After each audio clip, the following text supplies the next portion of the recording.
have 10 minutes to give like a 40-minute talk, but we'll figure it out. No, it's not 40 minutes.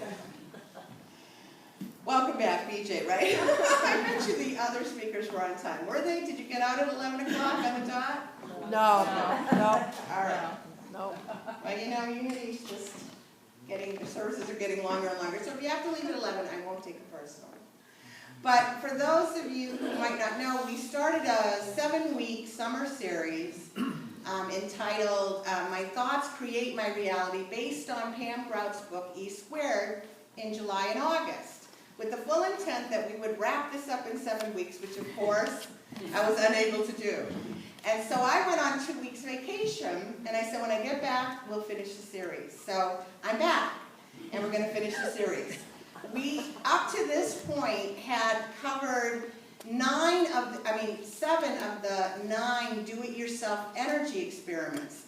These experiments are there to prove the premise that my thoughts and your thoughts create our reality. So I'm going to do a quick review because I know a lot of you guys have not been with us for the series. I was thinking, should I cut out the review, but I'll just do it as quick as I can. All right? Now, Pam Grout's word for God is field of potentiality. And you can give God whatever name you want to give God, right? Yes. So I may say God, I kind of interchange between God and field of potentiality for this series.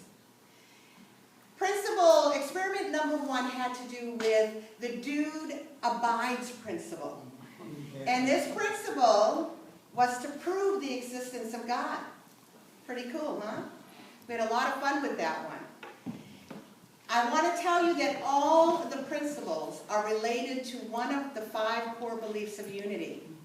And this first experiment, this first principle, the dude abides principle, has to do with core belief number 1, which is our statement of faith, right? There's one presence and one power in the universe and in my life, God the good.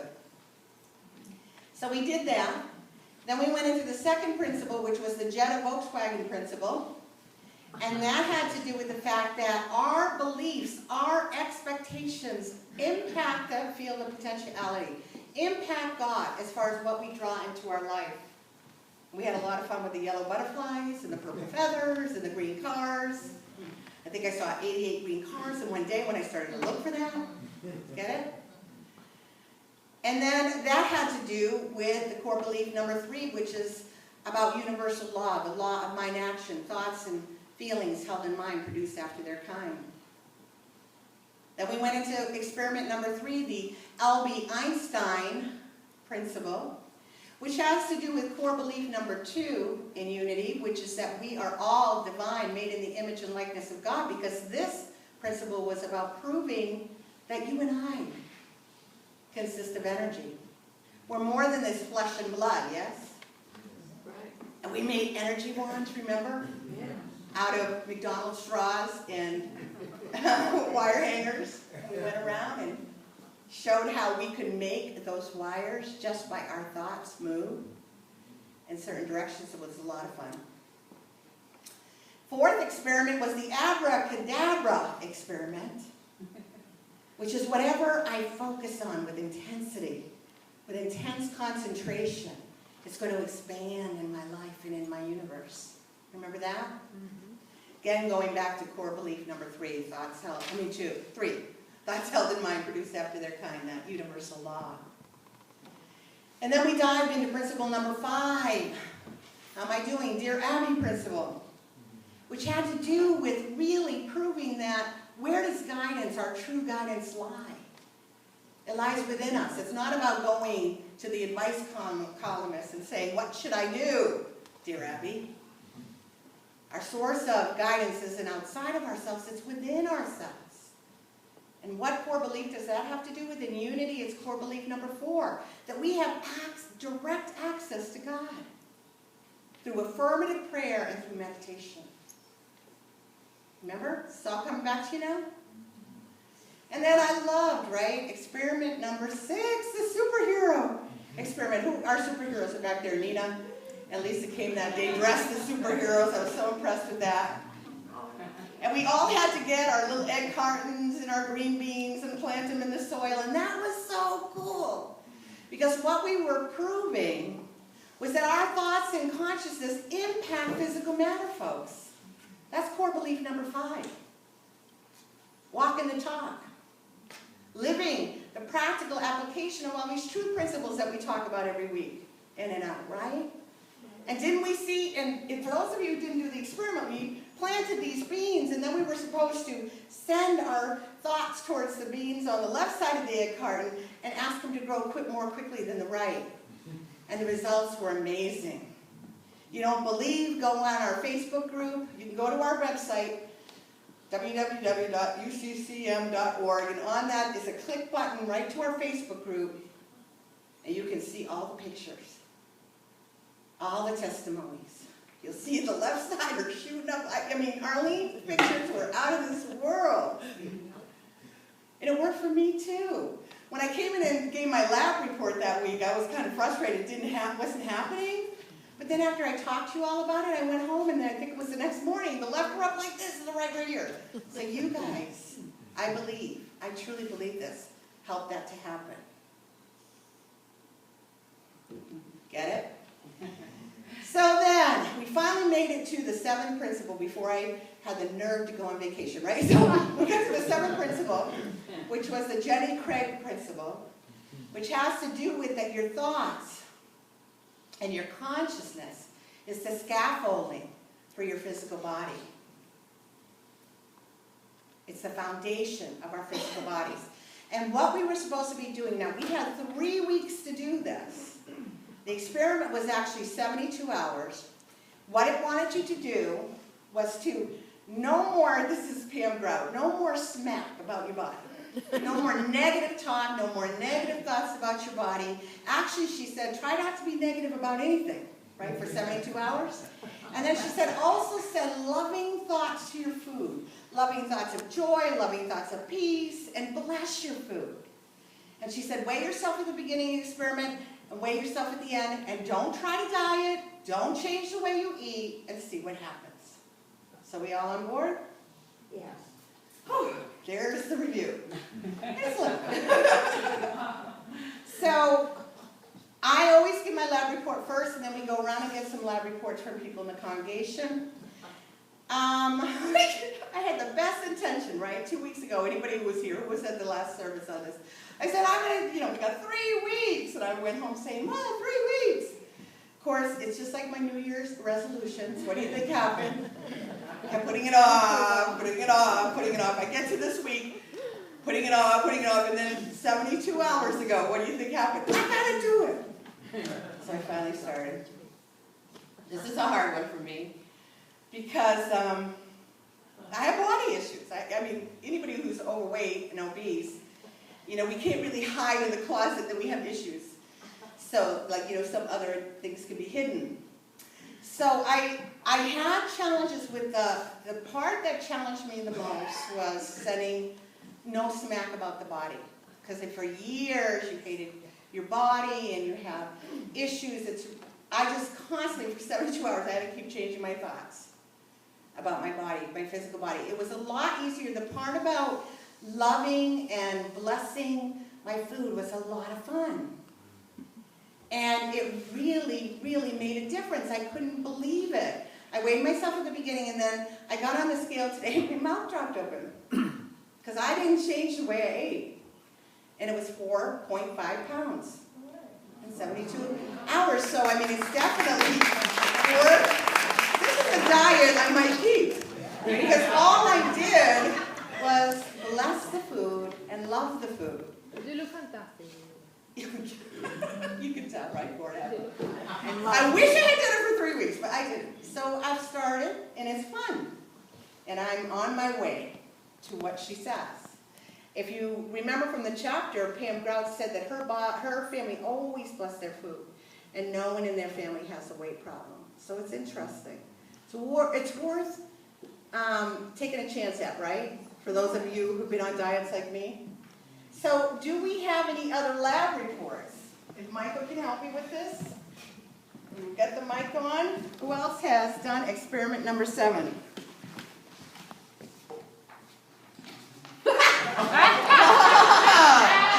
When the when the cats are paying, the mice are like, what happened? Did anybody else do experiment number 7? There we go, Julie in the back.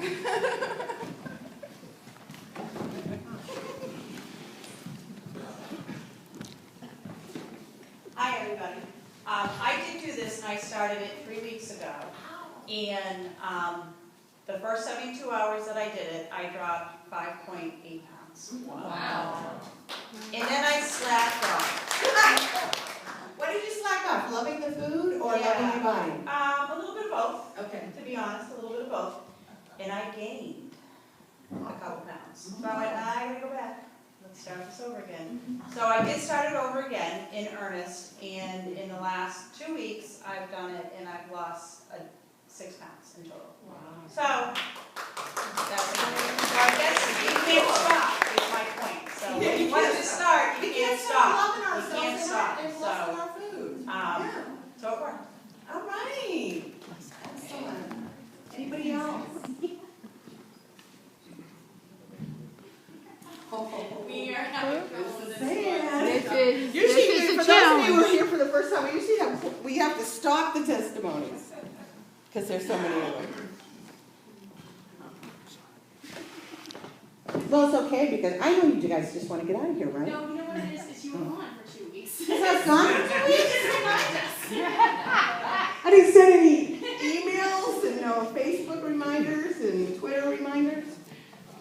Nobody else has any lab reports? It could be the subject matter. Do you think Yeah. that we may have, and of course, like attracts like. I'm your minister, so maybe I attract body issues. I admit, All I right, shouldn't I'll be, go. I'm not being I'll harsh, go. because if I didn't have to do it and get up here and preach to you, do you think I would have done it? I put it off for 3 weeks. No, 2 weeks. 3 weeks. Okay, so I'll go on for it. Another person with body issues who can't hide.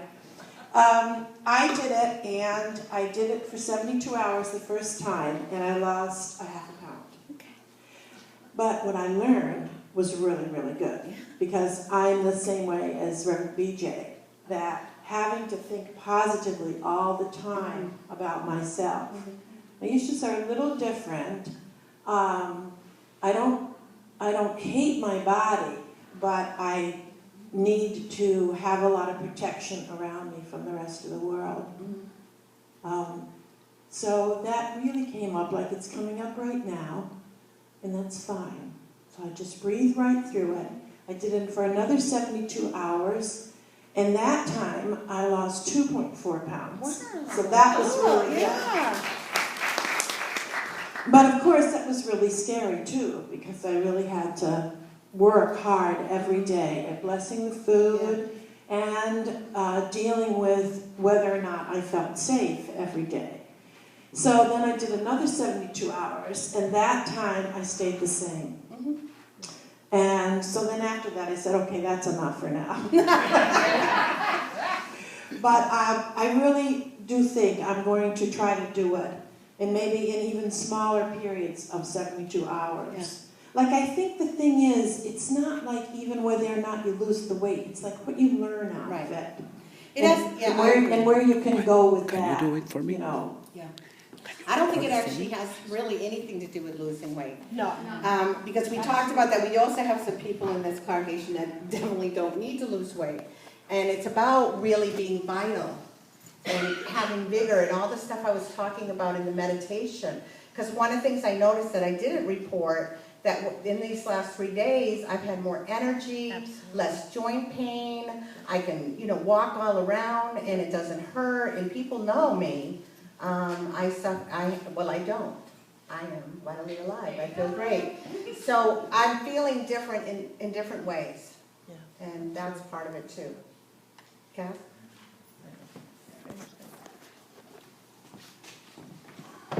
Thanks for sharing, Arlene. I didn't do it, and there was I was sitting listening to you, Arlene, and wondering, why? Why? Well, I threw out my scale years ago, and the thought of going and buying a scale brought me back to my body issues of hopping on the scale all the time. If I didn't lose weight, that it brought back a whole negative connotation. So I chose not to go out and buy the scale for that reason.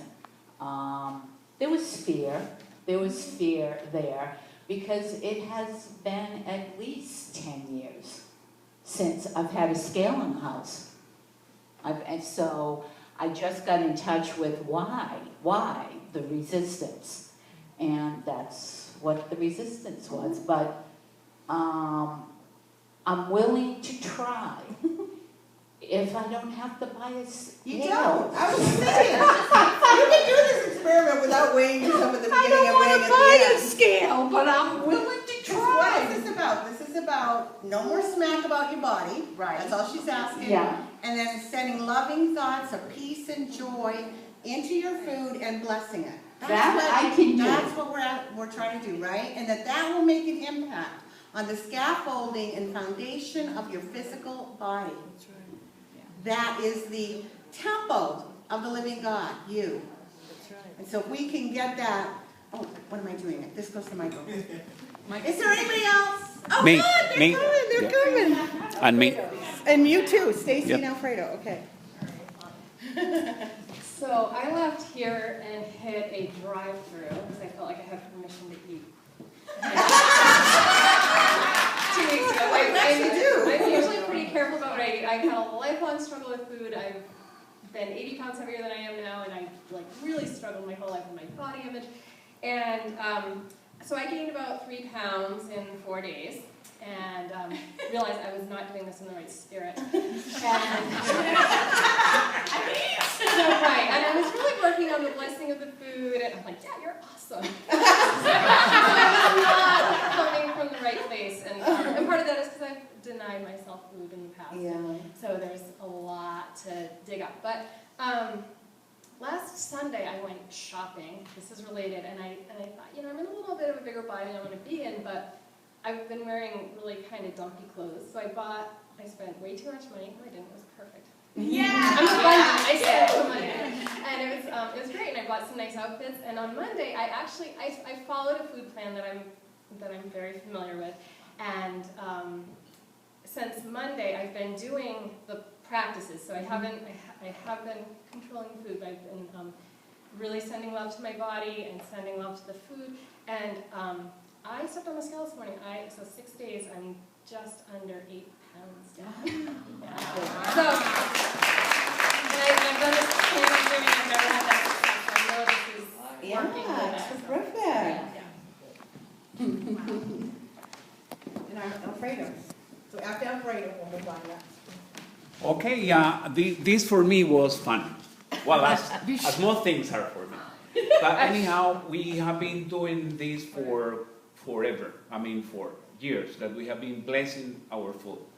And it is always, one of the big things in our house that Janelle and me, we bless the food, and we really enjoy it. And even when our kids were, teenagers, that they don't like whatever you do, one of the things we noticed that once they become adults, they always tell us, Dad and Mom, do you still do the blessings? And when they come home, they really love and they remind us that, are we going to bless the food? If they are with one of our kids came with a girl this, a few days ago, and he was, so proud that we always bless the food. So we were really enjoying that we used to do that. We didn't have to, invent anything. We just did. But anyhow, I was thinking about this, and I went to the doctor last week for, regular examination. And I really was surprised that I took this into my mind. I believe in this, I believe in all these principles in this book. And he mentioned, they always do, they will tell you, how is your weight and so on. And I was surprised. I don't know the figures in pounds because I don't I don't really manage pounds very well. But I used to be 88 kilos, and now I am 82. And that was, 6 kilos. I mean, since Like the 10 time I pounds. used to. 10 pounds? Yeah, it's something like 10 pounds. So Whoa.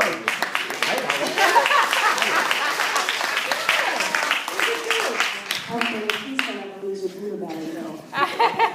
What? Don't ever lose your Buddha belly.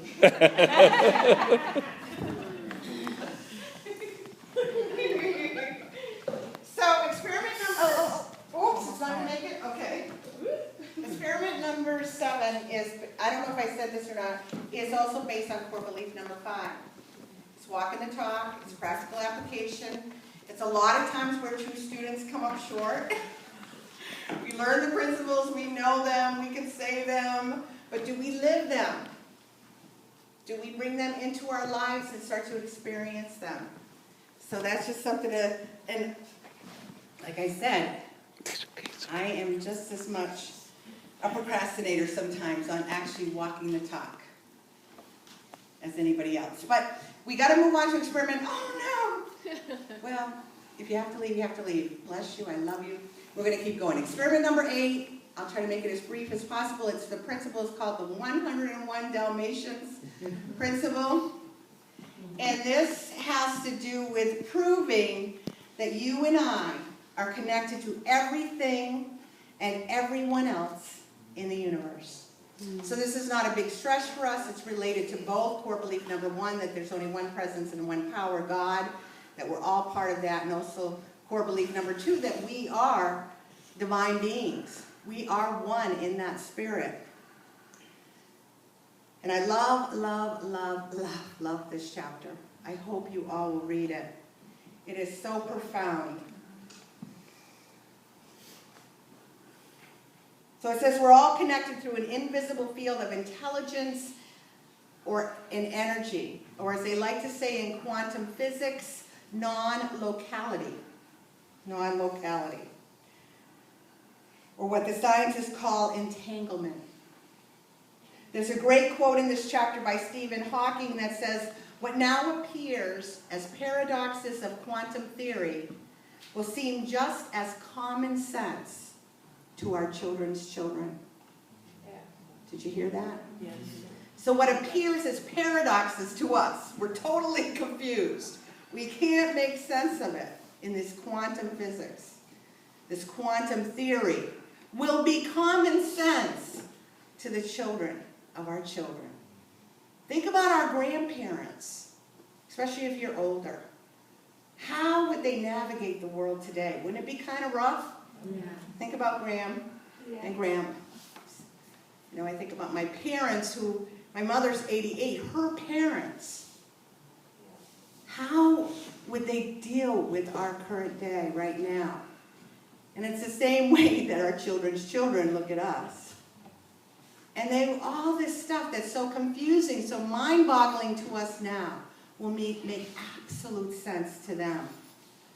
So to sort of give you an idea of this paradox, let's turn to page 129. I don't know how many of you remember to bring your books, but you'll be back on track next week, right? A lot of you got new books. This is on page 129. Did I say that? I don't think I said 129. I did? Okay.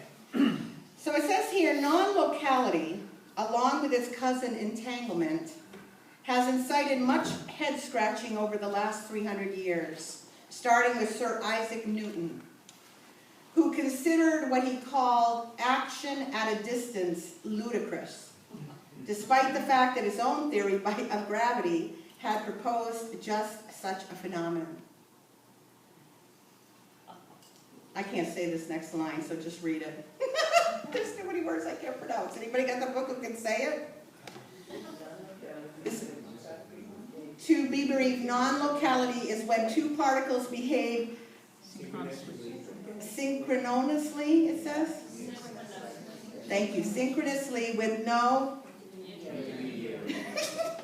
I love science. With no intermediary.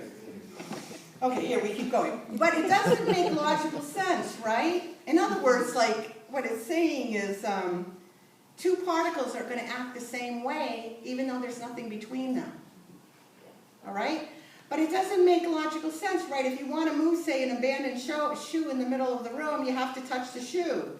Or touch a broom that touches the shoe, or instruct your 5-year-old, the one who left it there, to pick it up. Via vibrations through the air to his ear. Things can only affect things that are in the immediate vicinity. There has to be a sequence, a chain of events. We believe that we can only alter things we can touch, but that's not the case. We've now got a demonstrable, more accurate model that proves that one object, without being anywhere near a second object, can influence the second object. Unfortunately, most of us still persist in hanging on to the old chain of events worldview. Even though physicists have demonstrated time and time again that once an atom has, now I want you to listen to this, because I know some of you are going to sleep. Wake up. Ready? Once an atom has been in the proximity of another atom, that's you and me, all right, it will be influenced or entangled by that atom no matter how far away it travels. Even Einstein couldn't bring himself to fully embrace this counterintuitive concept. An even weirder conundrum is that once, listen to this, once the atoms have interacted, they're entangled forever. So you think you split up with your ex? Wake up and smell the coffee. You are entangled for infinity. Infinity. All of us are entangled. Forever. Forever. That's why Sonia's always in our heart. It doesn't matter if she lives in Georgia. Does it? No. Oh, I love this chapter. I love it. Okay, so we're going to turn over to page 133. I'm almost done. Because this is the last paragraph on 133. Let me just read you a little bit more. The cool thing about this experiment is that you can use it to draw love into your life. You can use it to brighten the world.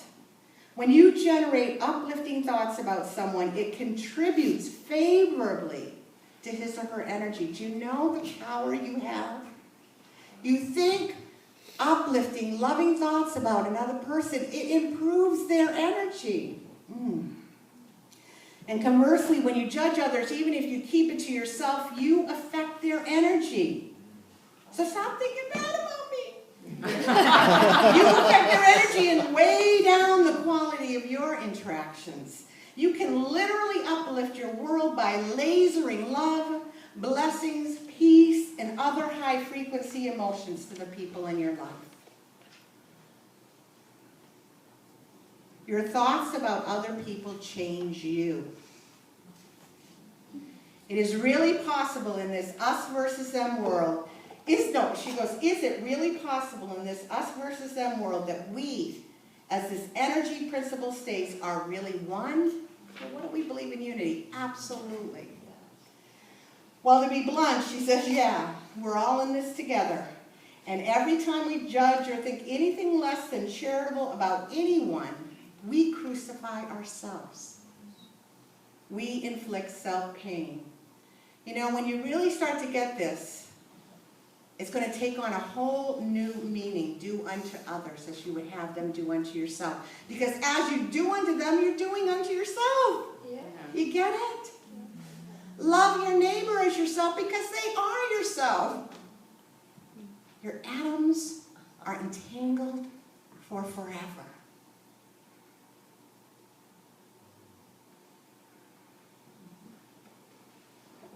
Our differences, as huge as we make them out to be, are superficial and meaningless. And it's time we let them go. Breathe. Who are you mad at right now? They're meaningless and insignificant, superficial, whatever you're feeling right now about that person means nothing in the higher scheme of things. When you meet anyone, remember that it's a holy encounter. As you see him, you will see yourself. As you treat him, you will treat yourself. As you think of him, you will think of yourself. You can change your relationship with anyone by simply sending them good thoughts. You having trouble with someone right now? Every day. They have an example in the book. This woman had this terrible relationship with her mother, so every night before she went to bed, what did she do? She sent blessings to her mother, sent loving thoughts to her mother, saw her mother's heart's desires being fulfilled. And before she knew it, and without being able to explain why, she and her mother are best friends now. This stuff works. So the experiment this week, you're going to find it on page 137. You're going to send a message to someone you know using the concept of non-locality. The steps are choose your target. This is page 138. How do you choose your target? I'm getting you this week. And while it's certainly possible to send a message to practically anyone, I suggest choosing someone you've already met. Because Bruce Rosenblum, professor of physics at the University of California, listen to this, claims that once you've met someone and shaken that person's hand, you are forever entangled. Choose what kind of action or response you want. The more specific you can get, the better. Be very clear about your agenda. For the most recent experiment, Pam says, I sent a message to my partner, Jim, bring home a loaf of bread. It can be as simple as that. Place your target in the front of your mind's eye. Be with your target by embodying and experiencing your connection. And words are often an ineffective way to get a message across, so engage all your senses and believe in your message and see what happens. Now, I don't know exactly why this is called the 101 Dalmatians principle, because I'm not too into that movie, but I have a feeling all those puppies were connected and interconnected. Is that why? Yes. And she also doesn't give us a time frame on this, like she did all the others, 48 hours, 72 hours. So my suggestion is that you spend some time on this every day until you see the results. And next Sunday, we will give our lab reports of how we are connected to everything and everyone else in this universe. So let's stand now and sing together our song, Holy, Holy Way.